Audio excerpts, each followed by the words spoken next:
जैसे voltage regulation के लिए अगर हम इसके थ्रू वोल्टेज रेगुलेशन निकालते हैं तो वोल्टेज रेगुलेशन के लिए हम क्या करेंगे। यहाँ पर वोल्टेज रेगुलेशन के लिए लैगिंग पावर फैक्टर दे रखा है। लैगिंग पावर फैक्टर में B2 है निकालना है तो B2 से φ2 लैग करेगा। I2 और Re2 है वो V2 से लैग करेगा, उसके अकॉर्डिंग है ये पैरेलल हो जाएगा। I2 Xe2 जो इम्पीडेंस होती है I2 Xe2 ये वाली 90 डिग्री होती है इस सेक्शन के थ्रू, तो ये 90 डिग्री पैरेलल हो जाएगी। इससे हम ये निकाल सकते हैं I2 Ze2 और उससे फाइनल हम E2 निकाल सकते हैं। तो E2 की वैल्यू क्या हो जाएगी, E2 की वैल्यू यहाँ पर हो जाएगी OC² प्लस CD² का वर्गमूल। फिर यहाँ पर इसको फाइनली निकाले तो OC की वैल्यू क्या हो जाएगी, OC की वैल्यू हो जाती है यहाँ पर OA plus AB plus BC। OA plus AB plus ये वैल्यू है मान लेते हैं यहाँ पर F है तो ये FG हो जाती है। OA plus AB plus FG।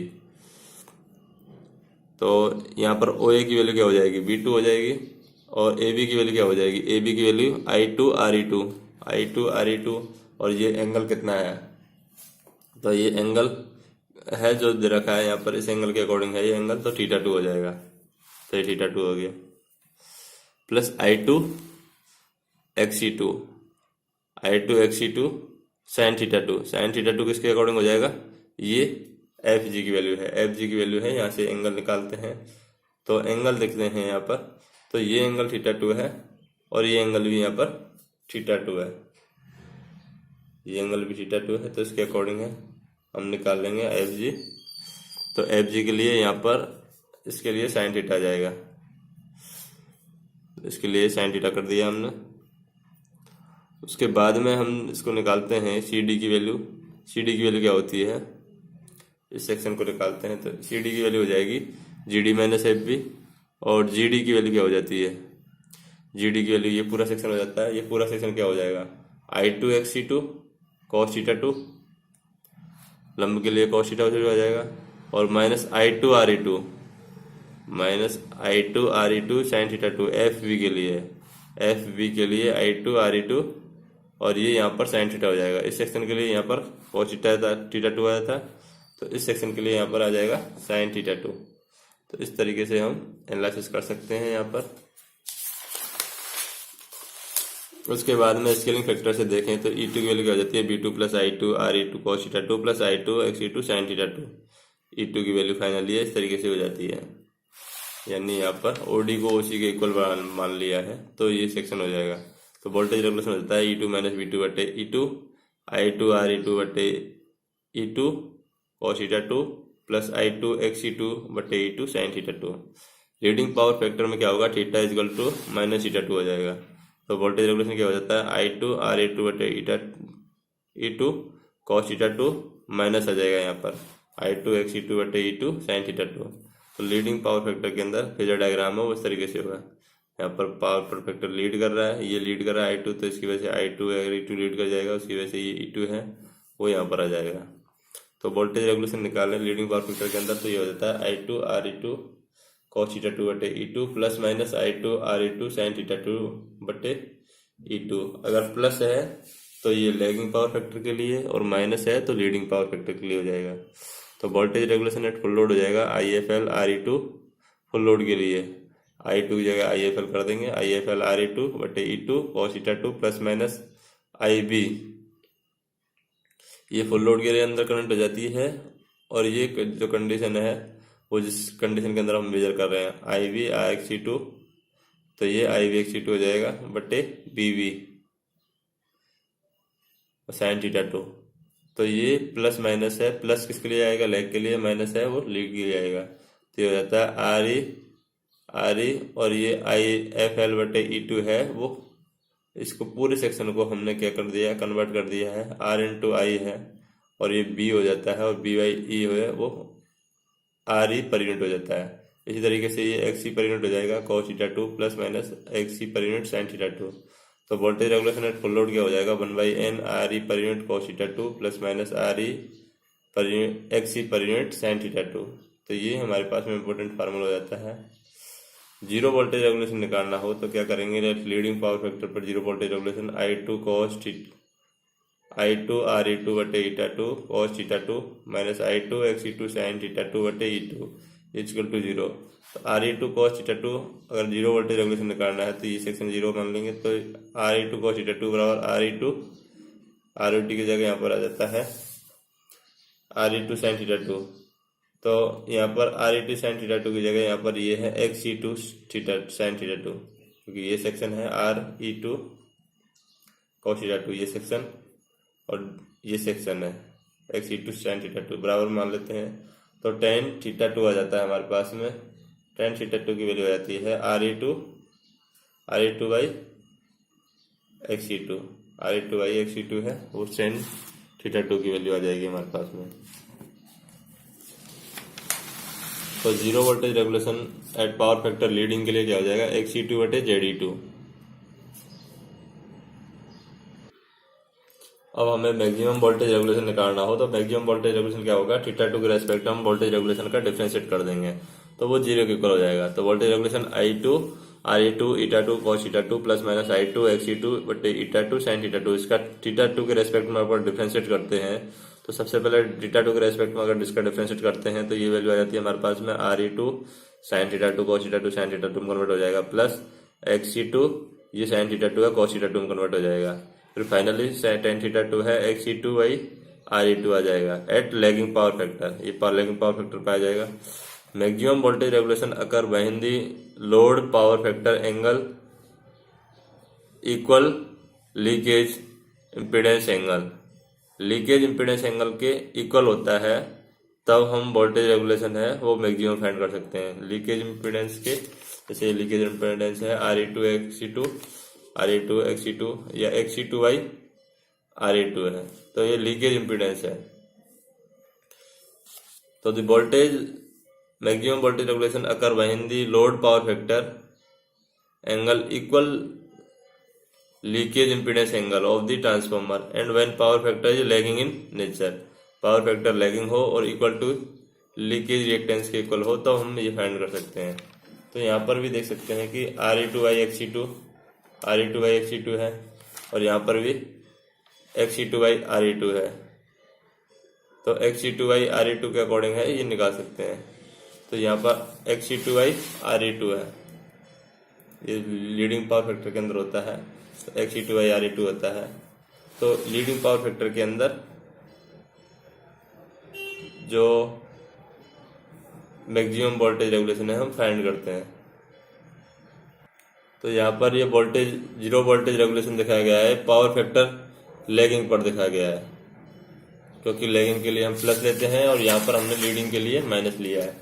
तो लीडिंग के लिए लिया है तो R E two by X E two आया और लैगिंग के लिए निकालते हैं तो वापस ये रिटर्न चेंज हो जाता है यानी प्लस निकालेंगे हम। अगर इसके लिए यहाँ पर प्लस कर देते हैं यहाँ पर जैसे ही हम प्लस कर देते हैं ये वैल्यू प्लस कर देते हैं तो कॉस थीटा है वो साइन थीटा टू में कन्वर्ट हो जाएगा और ये साइन थीटा टू है वो हमारा कॉस थीटा टू में कन्वर्ट हो जाएगा। तो इससे हम निकालते हैं तो साइन थीटा टू है कॉस थीटा टू में कन्वर्ट हो जाता है। तो इसको हम फाइनली सॉल्व करते हैं। अगर थीटा टू के रेस्पेक्ट में हम इसका डिफरेंशिएट करते हैं तो यहाँ पर हमने क्या किया है R E two cos theta two के रेस्पेक्ट में डिफरेंशिएट किया है और ये sine theta to.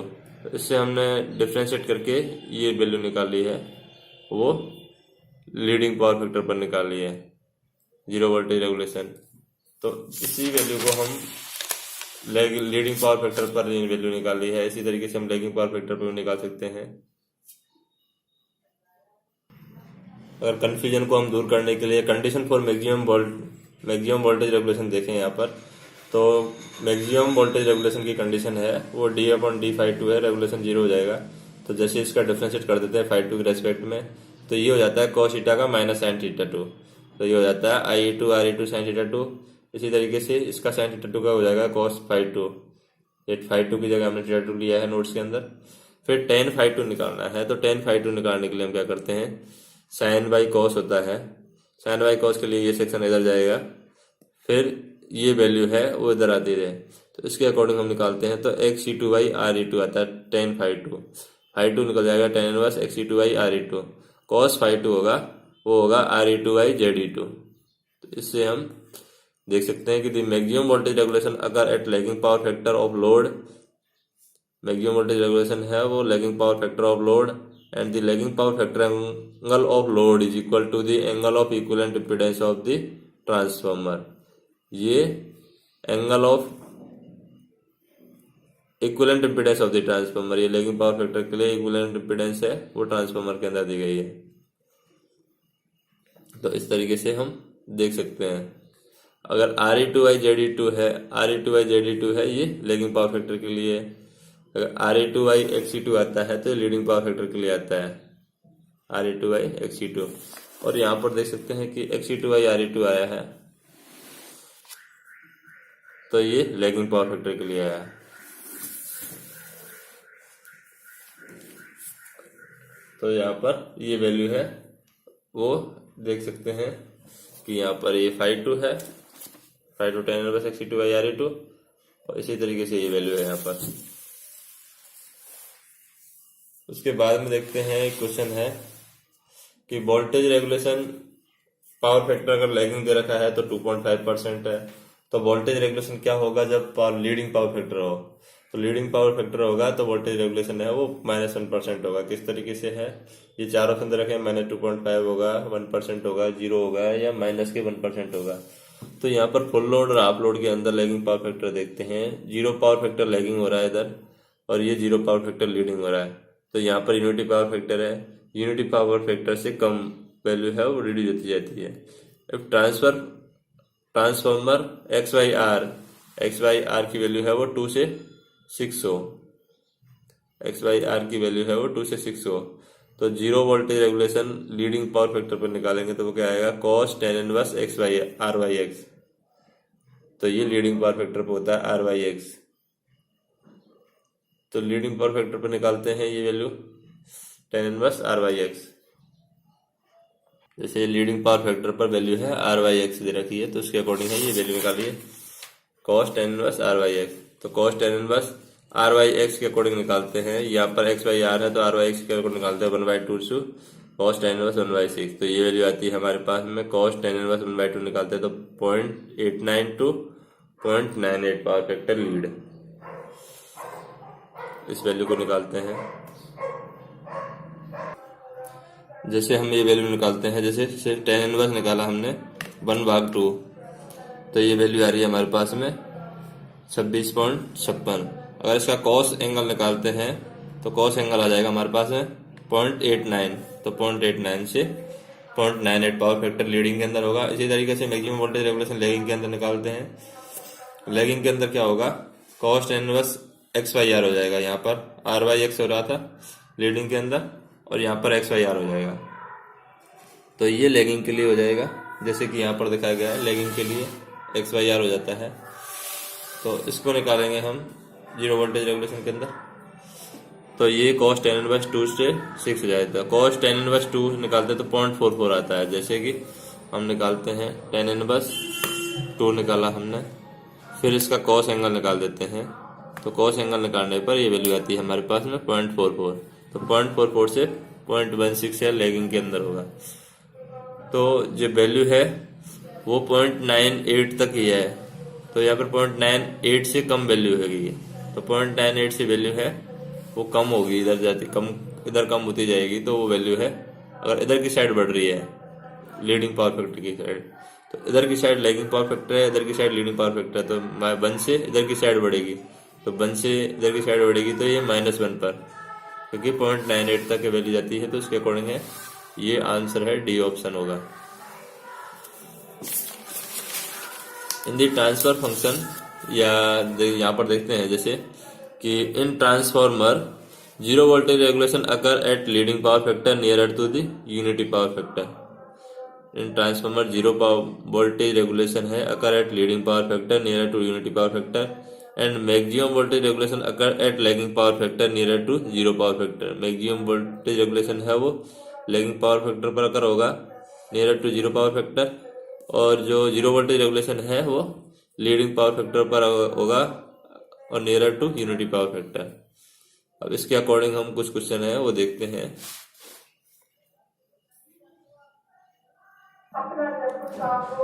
The voltage regulation of larger transformer is mainly influence by, जो वोल्टेज रेगुलेशन होता है लार्ज ट्रांसफार्मर का वो किस पर इन्फ्लुएंस होता है? नो लोड करंट और लोड पावर फैक्टर पर। नो लोड करंट और नो लोड करंट से वोल्टेज रेगुलेशन का कोई कनेक्शन नहीं होता है। Binding resistance and load power factor, binding resistance से भी वोल्टेज रेगुलेशन का कोई कनेक्शन नहीं होता है। Leakage flux and load power factor, leakage flux से है कनेक्शन होता है यहाँ पर। तो ये आंसर होगा हमारे पास में leakage flux. The series equivalent impedance of a single phase transformer refer to its secondary side. Series impedance equivalent circuit है वो रेफर किया गया सेकेंडरी साइड। ZE2 बराबर RE2 plus JXE2। The voltage regulation of this transformer will be zero when the power factor of load. तो ये voltage regulation है transformer का, वो जीरो होना चाहिए। पावर फैक्टर क्या होगा? तो जीरो कब होता है? जो लीडिंग पावर फैक्टर के अंदर, लीडिंग पावर फैक्टर के अंदर XE2 बटे ZE2 है, लीडिंग होगा, तब ये पावर वोल्टेज रेगुलेशन है वो जीरो होगा ट्रांसफार्मर के अंदर। तो ये आंसर होगा हमारे पास में XE2 बटे ZE2 लीडिंग।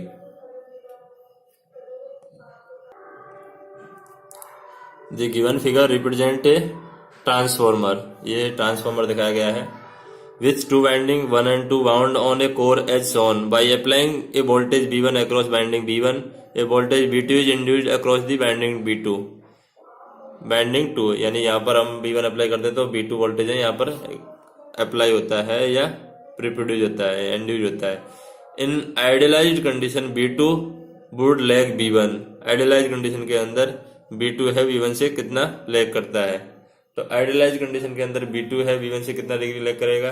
तो यहाँ पर देख सकते हैं कि यहाँ से यहाँ पर है आउटपुट है, यहाँ पर V1 है, यहाँ पर V2 आता है, तो यहाँ पर ये 90 डिग्री करता है। लेकिन यहाँ पर जो करंट की डायरेक्शन है, फ्लक्स देखते हैं यहाँ पर करंट की डायरेक्शन है, अगर राइट हैंड रूल लगाते हैं हम तो ये फ्लक्स है वो इस तरीके से, करंट की डायरेक्शन इस तरीके से एंटर कर रही है, और यहाँ पर करंट है वो इस तरीके से एंटर कर रही है।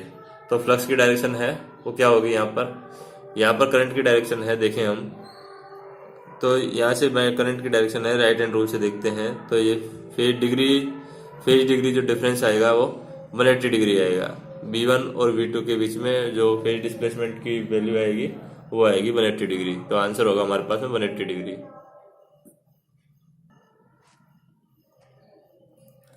The figure given below shows a two-winding core type transformer. The instantaneous direction of the primary current I1, the mutual flux phi m and the primary leakage flux phi 1. Primary leakage flux है phi 1। Leakage flux क्या होता है? जो एक winding पर create हो रहा है दूसरी वाइंडिंग पर पहुंचता नहीं है, उसे कहते हैं हम लीकेज फ्लक्स। तो लीकेज फ्लक्स भी दे रखा है यहाँ पर phi 1 are indicated in the figure the corresponding direction. तो ये लीकेज फ्लक्स की डायरेक्शन दिखाई गई है।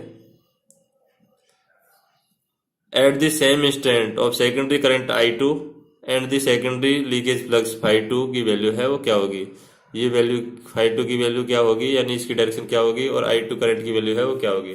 तो यहाँ पर देख सकते हैं कि हम करंट है इधर से एंटर कर रही है, अगर हम यहाँ पर राइट हैंड रूल लगाते हैं तो करंट की वैल्यू यहाँ से एंटर कर रही है, जैसे यहाँ से एंटर कर रही है और इधर से बाहर निकल रही है। तो यहाँ से एंटर कर रही है, इधर से बाहर निकल रही है, तो फ्लक्स की डायरेक्शन है वो क्या दे रखी है यहाँ पर? करंट की डायरेक्शन इस तरीके से निकल रही है, यहाँ से एंटर कर रही है और यहाँ से निकल रही है। तो राइट हैंड रूल लगाते हैं, ये लेफ्ट हैंड रूल है, ये लेफ्ट हाथ है। अगर हम राइट हैंड रूल लगाते हैं तो करंट की डायरेक्शन यहाँ से एंटर कर रही है और यहाँ से निकल रही है, तो फ्लक्स की डायरेक्शन क्या होगी? ऊपर की साइड। तो ये पूरा फ्लक्स है ऊपर की साइड हो जाएगा और ये phi 1 लीकेज फ्लक्स हो जाएगा। इसी तरीके से करंट की डायरेक्शन अगर यहाँ से एंटर कर रही है तो यहाँ पर करंट की डायरेक्शन है वो phi m है, इसकी वजह से फ्लक्स हो रहा है, यहाँ पर फ्लक्स क्रिएट हो रहा है, तो इसकी वजह से अपोज करना चाहिए फ्लक्स अपोज करेगा तो करंट की डायरेक्शन है वो कहाँ से एंटर करेगी, कहाँ से निकलेगी? यहाँ से करंट निकलेगी और यहाँ से करंट एंटर करेगी। तो यहाँ से करंट एंटर करती है और यहाँ से करंट निकलती है, तो फ्लक्स की डायरेक्शन ऊपर की साइड हो जाएगी। तो ये phi 2 की वैल्यू हो जाएगी, phi 2 की डायरेक्शन हो जाएगी C2D, और करंट की वैल्यू है वो करंट की डायरेक्शन हो जाएगी A2B। यानी ट्रांसफार्मर का रूल है कि डॉट से अगर एक तरफ से एंटर कर रही है करंट तो यहाँ से निकलेगी, इसी तरीके से यहाँ से एंटर करेगी और यहाँ से निकलेगी। डॉट कन्वेंशनल है वो लगा देते हैं यहाँ पर, तो उसके अकॉर्डिंग है करंट की डायरेक्शन हो जाएगी E2B और फ्लक्स की डायरेक्शन हो जाएगी C2D। तो हमारे पास में ये आंसर हो जाएगा इसका। यहाँ पर देखें तो ये हो जाती है करंट की डायरेक्शन है वो A2B हो जाएगी और phi 2 की डायरेक्शन है वो C2D हो जाएगी।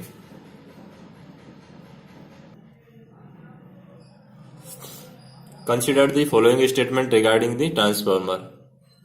ट्रांसफार्मर के अकॉर्डिंग ये स्टेटमेंट दिए गए हैं। The function of magnetising component of no load current is to sustain alternating flux of in core. Alternating flux को सस्टेन करना है, जो magnetising component of no load current होता है उसका फंक्शन है ये। तो ये बात सही है। Short circuit test is perform to find core losses. Core losses को फाइंड करने के लिए हम शॉर्ट सर्किट टेस्ट करते हैं, ये बात भी सही है। The function of breather in transformer is to arrest flow of moisture when outside air enter the transformer. Transformer के अंदर आउटसाइड एयर है वो एंटर करती है, तो मॉइस्चर को एब्जॉर्ब करना है, वो ब्रेथर का काम है। तो ये बात भी सही है। तो तीनों स्टेटमेंट सही है। तो तीनों स्टेटमेंट के अंदर रॉन्ग स्टेटमेंट कौन सा है? जो short circuit test is perform to find core losses. Short circuit test है वो कोर लॉसेज फाइंड करने के लिए हम ओनली नहीं करते हैं। ओनली शॉर्ट सर्किट टेस्ट है वो फाइंड करने के लिए नहीं करते हैं। तो हमारे पास में फर्स्ट ऑप्शन और थर्ड ऑप्शन ये दोनों सही है। तो आंसर हो जाएगा बी। तो ये सेकंड स्टेटमेंट है वो रॉन्ग है। Which of the flowing factor does stasis losses depend. Stasis losses है कौन कौन सी फंक्शन पर यहाँ पर डिपेंड करता है? फ्लक्स डेंसिटी पर है स्टेसिस लॉसेज है वो डिपेंड करता है। फ्रीक्वेंसी पर है स्टेसिस लॉसेज है वो डिपेंड करता है। थिकनेस ऑफ लैमिनेशन पर स्टेसिस लॉसेज डिपेंड नहीं करता है। और टाइम पर भी स्टेसिस लॉसेज डिपेंड नहीं करता है। तो यहाँ पर फ्लक्स डेंसिटी और फ्रीक्वेंसी है दोनों आंसर होंगे। इन दोनों पर स्टेसिस लॉसेज है वो डिपेंड करता है। तो ये ESE 2007 का क्वेश्चन है। A 200 by 100 volt 50 hertz transformer is to be excited at 40 hertz from the 100 voltage 100 voltage side. एक 200 बाई 100 वोल्ट का 50 हर्ट्ज का ट्रांसफार्मर है वो एक्साइटेड किया जाता है 40 हर्ट्ज से फ्रॉम 100 लो वोल्टेज साइड है उससे एक्साइटेड किया जाता है। For the exciting current to remain same applied voltage should be. Exciting current के लिए अप्लाइड वोल्टेज है वो क्या होगा? तो इसके अकॉर्डिंग हम देखते हैं। जैसे कि हम 50 हर्ट्ज पर कोई ट्रांसफार्मर है वो 200 वोल्टेज की साइड से दे रहे हैं, तो 200 में से 100 मिल रहा है हमें 50 हर्ट्ज फ्रीक्वेंसी पर। तो अगर इसको 40 हर्ट्ज फ्रीक्वेंसी पर हम ऑपरेट करवाएंगे और 40 हर्ट्ज फ्रीक्वेंसी से हम एक्साइटेड करेंगे, तो 100 वोल्टेज की साइड हम एक्साइटेड कर रहे हैं, तो हमें क्या मिलेगा आउटपुट? यहाँ पर 200 का कितना 20% है, 200 का 50% डाउन हो रहा है। यहाँ पर 100 वोल्टेज है 40 हर्ट्ज पर अप्लाई करवा रहे हैं, तो 40 हर्ट्ज पर है वो 200 का 40% अगर डाउन हो जाता है तो 100 का 40%, 100 वोल्टेज पर अप्लाई कर रहे हैं तो हम 100 वोल्टेज का 40% अगर डाउन हो जाता है, तो यहाँ पर इस तरीके से देखें तो ये वैल्यू है 80 आ जाएगी हमारे पास में। 100 वोल्टेज साइड से एक्साइटेड करवाते हैं, 40 हर्ट्ज पर एक्साइटेड कराते हैं, तो वो वैल्यू हमारे पास में 80 वोल्टेज आएगी। यानी वोल्टेज है वो रिड्यूस हो जाएगा। करंट की वैल्यू सेम है तो वोल्टेज है वो रिड्यूस हो जाएगा। जैसे हमें क्वेश्चन दे रखा हो इस तरीके से 400 वोल्ट हम अप्लाई कर रहे हैं, 3 वाइंडिंग ट्रांसफार्मर दे रखा है, तो 3 वाइंडिंग ट्रांसफार्मर के अंदर हम पोलरिटी डिसाइड कर लेते हैं डॉट के अकॉर्डिंग। डॉट अगर यहाँ पर दे रखे हैं तो plus minus plus minus plus minus, जिधर डॉट दे रखा है उधर के अकॉर्डिंग प्लस माइनस कर लेंगे हम। फिर इसको सॉल्व करेंगे। हाँ, तो फिर इसको सॉल्व करते हैं तो हमारे पास में जो वैल्यू है वो किस तरीके से आती है। तो ये वोल्टेज अगर 400 वोल्ट अप्लाई कर रहे हैं तो इधर सारे डॉट दे रखे हैं, तो ये वैल्यू आ जाएगी 400 वोल्ट। तो ये 400 वोल्ट किस तरीके से आई है, यहाँ पर इसको सॉल्व करें तो किस तरीके से सॉल्व करते हैं। जैसे कि ये डॉट कन्वेंशन के अंदर यहाँ पर डॉट डॉट डॉट लगा हुआ है, तो प्लस से माइनस, फिर डॉट से एंटर किया और डॉट से यहाँ पर एंटर कर रही है, यानी यहाँ पर वैल्यू है 400 वोल्ट। अगर हम यहाँ से अप्लाई करते हैं तो यहाँ से बिना डॉट से डॉट गए फिर डॉट तक आए, तो यहाँ पर डॉट डॉट दोनों सेम दे रखे हैं, प्लस पोलरिटी। तो इसको चेक करते हैं हम, तो ये वैल्यू आ जाती है 400 में 200 जोड़ेगा, 200 टर्न जोड़ेंगे 600 होंगे, 600 में से 200 माइनस हो जाएगा तो 400 वोल्ट आ जाएगा। किसके अकॉर्डिंग आ रहा है? यहाँ पर डॉट की जो एडिटिव पोलरिटी के अंदर जोड़े गए हैं, ये दोनों एडिटिव पोलरिटी के अंदर जोड़े गए हैं, दोनों ऐड कर रखे हैं। तो यहाँ पर एडिटिव पोलरिटी के अंदर सॉल्व करते हैं तो इसमें डॉट है प्लस माइनस फिर माइनस प्लस, तो ये कैंसिल हो जाएंगे और 400 वोल्ट आ जाएगा प्राइमरी के अंदर। अगर डॉट इस तरीके से दे रखे हों तो ये दोनों एडिटिव पोलरिटी के अंदर आ जाते हैं। तो एडिटिव पोलरिटी के अंदर आ जाते हैं तो यहाँ पर देखें कि ये सेक्शन है प्लस से माइनस फिर माइनस से प्लस, तो सेम कॉन्सेप्ट अप्लाई हो जाता है। यहाँ पर प्लस से माइनस डॉट यहाँ पर है और यहाँ पर ऊपर, तो ये दोनों ऐड हो जाएंगे और 400 में से माइनस हो जाएंगे। तो 400 में से माइनस होंगे क्योंकि दोनों एडिटिव पोलैरिटी के अंदर है, तो 400 में से 400 माइनस होगा तो 0 वोल्ट आ जाएगा। अगर डॉट इस तरीके से हो तो 0 वोल्ट आंसर आ जाएगा, डॉट ऊपर हो सारे के सारे तो 400 वोल्ट आंसर आएगा। नेक्स्ट इस तरीके से क्वेश्चन दे रखा हो 400 वोल्ट 200 वोल्ट सेकेंडरी पर आ रहा है, 10 kVA की रेटिंग दे रखी है, 3+j5 है, ये इम्पीडेंस दे रखी है और 50 एम्पियर है, वो लोड सेकेंडरी की साइड है, लोड पर करंट दे रहा है। तो यहाँ पर वोल्टेज रेगुलेशन निकालना हो फुल लोड पर तो किस तरीके निकाल लेंगे, R E per unit cos θ2 plus X E per unit sin θ2। तो यहाँ पर यूनिट वैल्यू है वो आर ई पर यूनिट और एक्स ई पर यूनिट निकालने की कोई जरूरत नहीं है, क्योंकि जो वैल्यू है फाइनली डिपेंड होती है वो लोड की वैल्यू है, पूर्ण रूप से रजिस्टिव है तो रजिस्टिव पे डिपेंड होगी। रजिस्टिव पे वैल्यू हो जाएगी 0.03 जो क्वेश्चन के अंदर दी होगी 0.03। फिर फुल लोड करंट निकालते हैं तो फुल लोड करंट क्या हो जाएगी, वोल्टेज रेटिंग 10 × 10⁻³ बटे जो इसकी कैपेसिटी दे रखी है, सेकेंडरी की साइड कैपेसिटी कितनी दे रखी है 200 वोल्ट, तो 200 वोल्ट तो ये आ जाती है 50 एम्पियर। तो 50 एम्पियर करंट है फ्लो कर रहा है, तो वोल्टेज ड्रॉप जेडी के अक्रॉस क्या होगा, इसके अक्रॉस वोल्टेज ड्रॉप है वो क्या होगा, वोल्टेज अक्रॉस निकालते हैं इसके अक्रॉस तो 200 × 0.03 हो जाएगा, तो 200 × 0.03 हो जाएगा तो ये हो जाएगा 6 वोल्ट।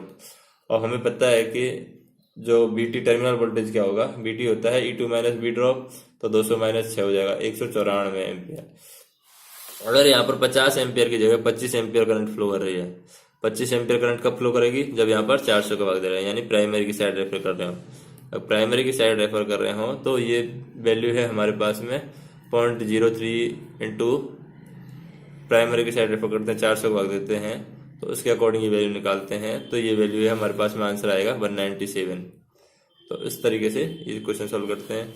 फिर नेक्स्ट क्वेश्चन देखते हैं, रेफरिंग किस तरीके से की जाती है। रेफरिंग मतलब कि यहाँ पर इम्पीडेंस है ये लैगिंग पावर फैक्टर के लिए और ये इक्विवेलेंट सर्किट के लिए R0 और X0 दिखाया गया है। Magnitude of E1 magnetic operating flux hysteresis losses, magnitude of E1 तो यहाँ पर लैगिंग होगा, अगर इधर की साइड करंट जा रही है तो लैगिंग होगा।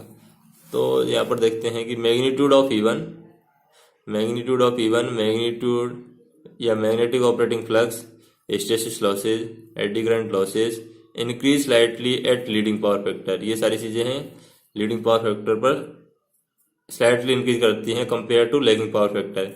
इन other words for given output power efficiency of lagging power factor slightly higher compare to leading power factor. Other words में कहें तो पावर एफिशिएंसी होती है लैगिंग पावर फैक्टर पर वो स्लाइटली हायर देन होती है compare to leading power factor. तो उसके अकॉर्डिंग है ये आंसर दिया गया है। उसके बाद में हम देखते हैं एफिशिएंसी क्या होती है ट्रांसफार्मर की, आउटपुट बटे इनपुट इंटू 100%। जनरेटर के अंदर क्या होती है, आउटपुट बटे आउटपुट प्लस लॉसेज, इनपुट क्या होगा output plus losses for generator.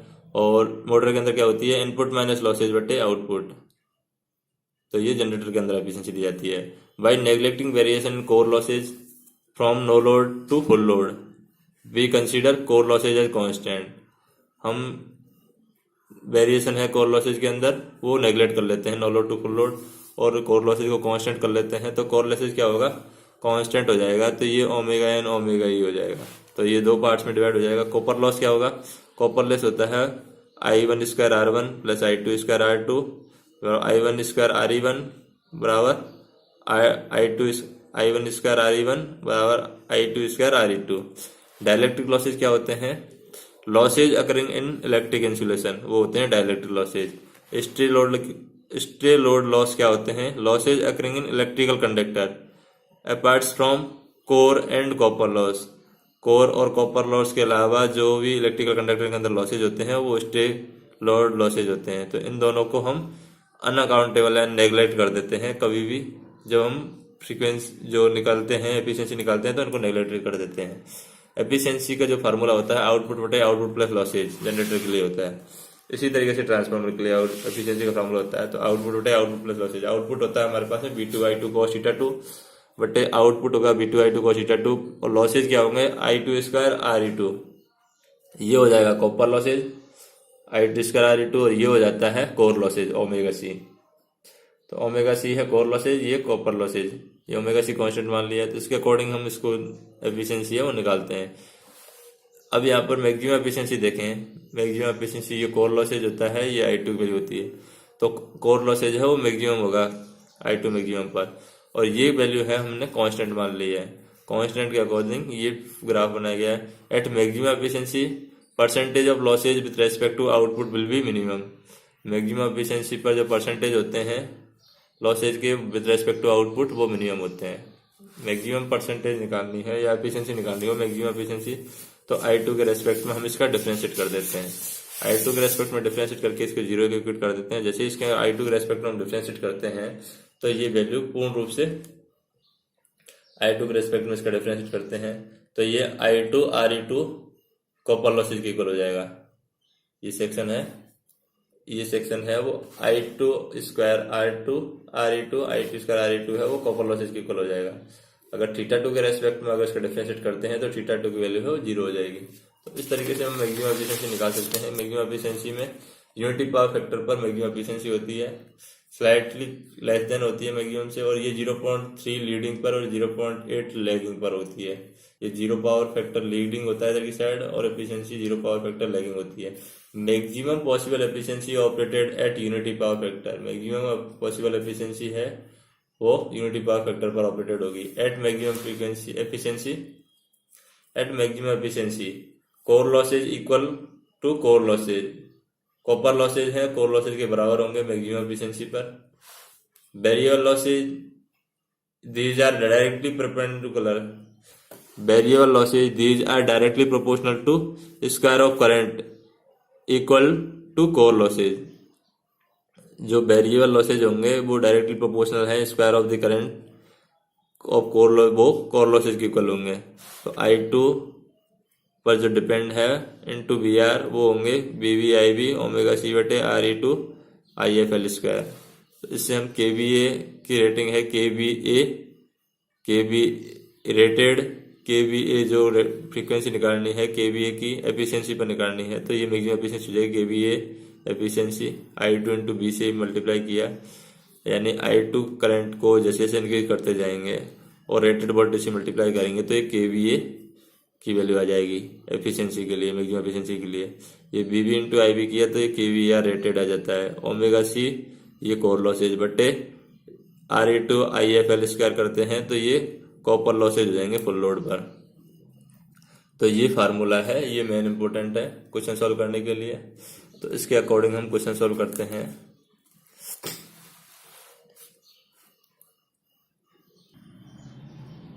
जैसे इस क्वेश्चन में देखें the full load copper losses of transformer is twice its core losses. तो कॉपर लॉसेज है वो कोर लॉसेज से ट्वाइस है।